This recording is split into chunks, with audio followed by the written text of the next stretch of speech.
you. I'm very pleased to introduce our first speaker, Dr. Gholam Reza Roshandel, who is from the Golistan Research Center of Gastroenterology and Hepatology at the Golistan University. Dr. Roshandel, come on up.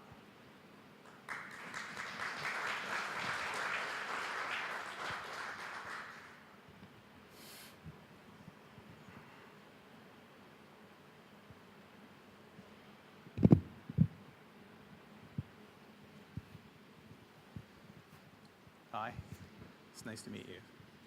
So 15 minutes, I'll give you a 5-minute sign. Okay, good.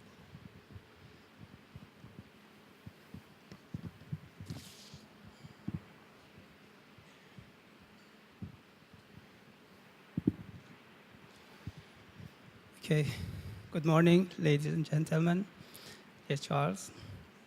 I'm going to introduce you the ethical issues of the polyurine study, which is a cluster randomized trial nested within a Golistan cohort study.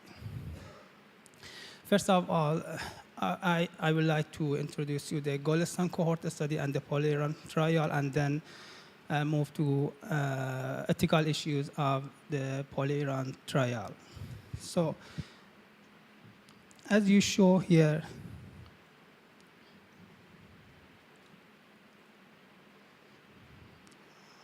is this the pointer? Oh, yeah. This figure shows Golistan province on the Asian belt of upper gastrointestinal cancers, and results from studies during the last 40 years showed that Golistan province is a high-risk area for upper gastrointestinal cancers. And we had some very high incidence rate of esophageal cancer and gastric cancer in this area. So the Golistan cohort study, which is the largest prospective adult cohort study in Iran and Middle East, was conducted to determine major risk factors of esophageal cancer in Golistan province. And it was started in 2004, and more than 50,000 subjects were enrolled in the Golistan cohort study. The earlier findings of the Golistan cohort study showed that cardiovascular disease were the most common cause of death in this population. So we decided to conduct the polyurine study to assess the effectiveness and safety of polypill tablet, which include aspirin, atorvastatin, hydrochlorothiazide, and either enalapril or valsartan for primary and secondary prevention of cardiovascular disease. It's a randomized controlled trial nested within Golistan cohort study and conducted on Golistan cohort study participants living in rural areas and aged 50 or higher. And the method for sampling was a cluster randomization, and we considered villages as clusters of the study. Then we have 3 arms. The first was intervention arm that received polypill tablet and minimal care. The second arm, control arm, that received just minimal care. And the third arm just received usual care. And this is the definition of different intervention of this study. The polypill tablet comprising the 4 tablets, hydrochlorothiazide, aspirin, atorvastatin, and either enalapril or valsartan. And the minimal care received non-pharmacological preventive interventions and recommendation on lifestyle modification and blood pressure controlling. And the usual care consisted of medical care routinely provided to all population members by the public and private sectors within the population. The outcome are major cardiovascular events, including hospitalization or mortality due to different kind of cardiovascular events, such as unstable angina, myocardial infarction, and other ones. And the duration of a study is 5 years, and we are at the relative end of the study. The enrollment of the poly-Iran study was started in 2011, and all participants within the cluster were randomized to receive the intervention or control conditions, and totally 8.4 thousand subjects were enrolled. And also the follow-up was started in 2011. And primary outcome of poly-Iran study are being assessed by the GCS, Golestan Cohort Study Follow-up Team, and they are located in different geographical area and independent from the poly-Iran team, and are blind to all aspects of poly-Iran study, including allocation of participants. So we have faced some ethical issues in this trial, and I have introduced you briefly some of these ethical issues.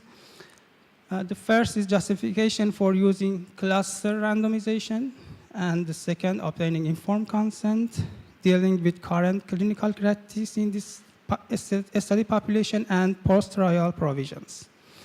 So regarding the justification for using cluster randomization, this population, as I mentioned, the study was conducted on rural population, and in our population,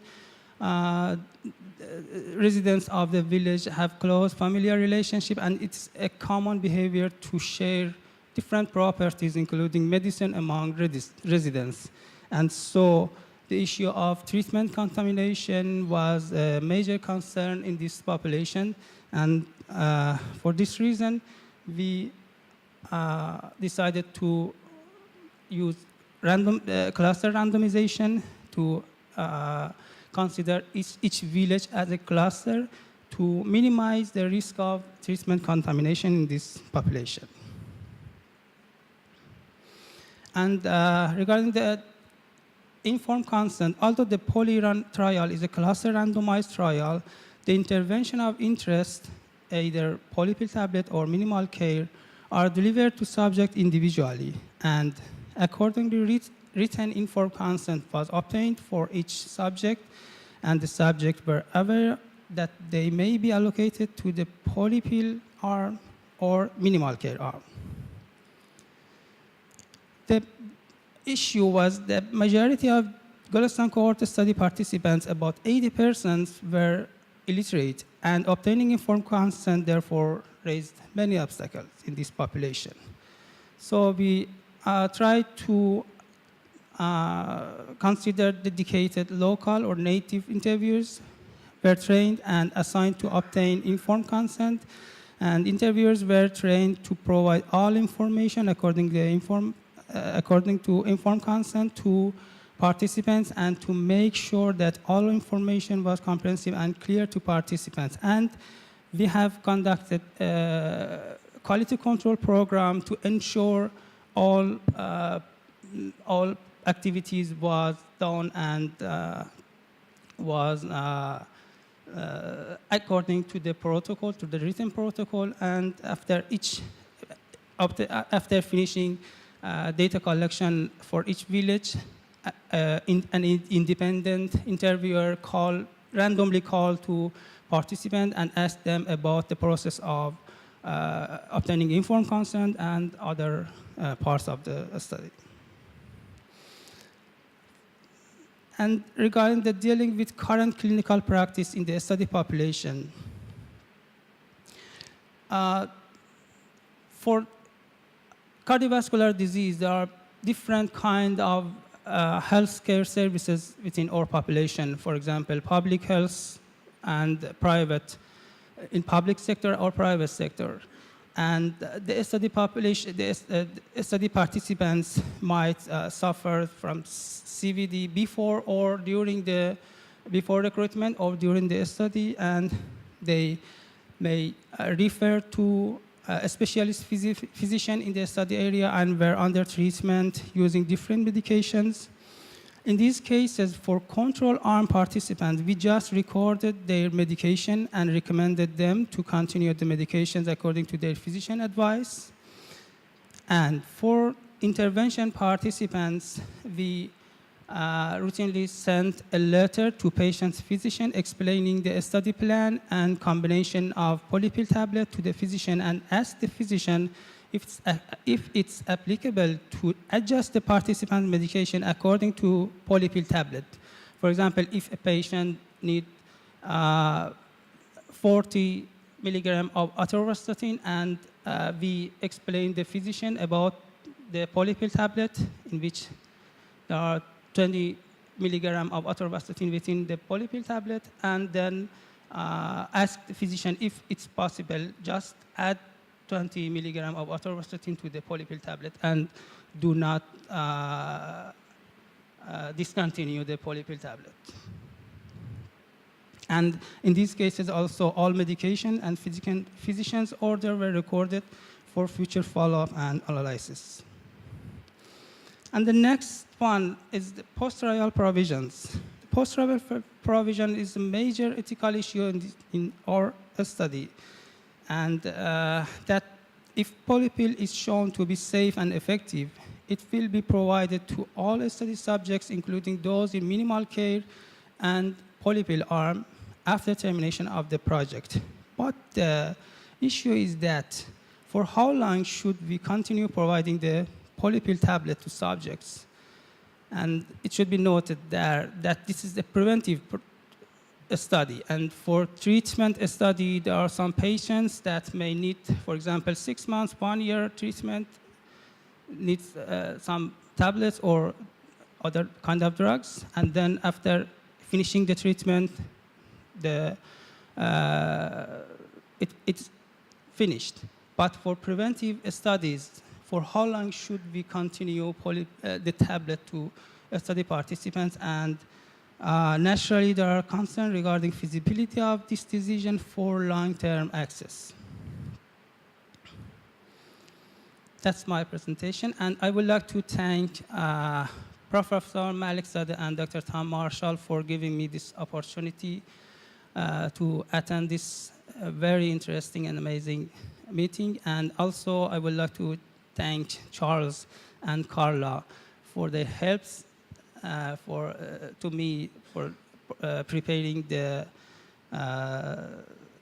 my presentation and abstract. And also, I would like to thank organizer of this meeting, and especially Adrian and Sashmita for helping me in organizing my trip. And any question and answer. Thank you very much, Ghulam Reza.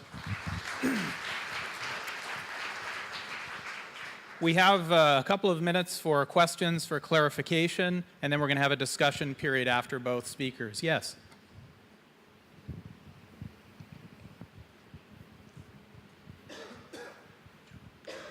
Thanks. I'm Sofia Salas from Santiago, Chile, and I would like to ask you, which will be really the rationale of having your design as a cluster randomization instead of a classic individual randomization?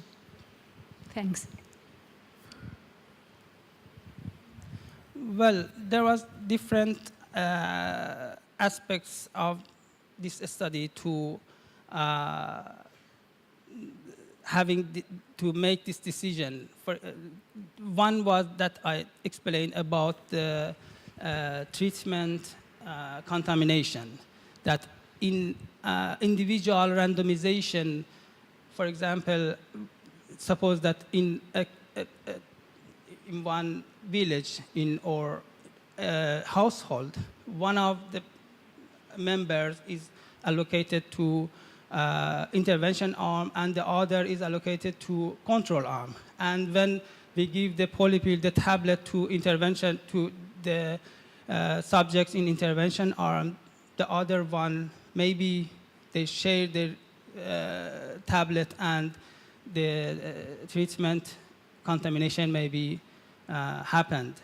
And also, For cluster randomization, if we did not consider cluster randomization in a village, you should consider that for each village, we have healthcare provider in each village as behbars. We call it behbars. It's a staff of the health network.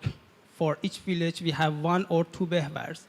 And if in each village we have both intervention and control arm, it might happen Hawthorne effect.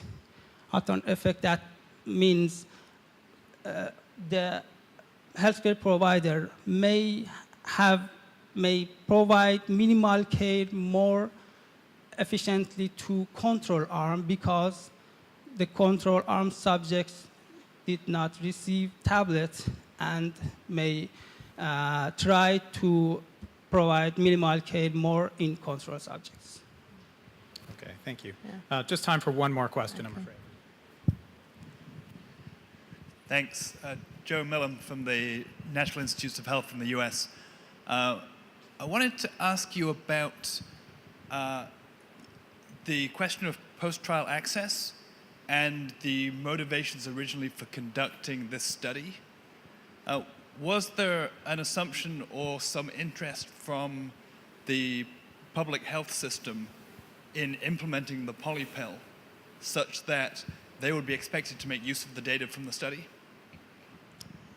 Yes, that's a good point, because it's interested, the government was interested about using polypill tablet in health networks, and for all members of the population, if the results of this trial showed effectiveness of polypill tablet for prevention of cardiovascular disease. And for this reason, we decided to consider a collaboration of health networks, healthcare providers in public sectors to help us for conducting this study by to ensure if the polypill tablet is effective, then we can extrapolate this to other population within our country by the health networks. Okay. Thank you very much. Please join me in thanking Dr. Rochendell.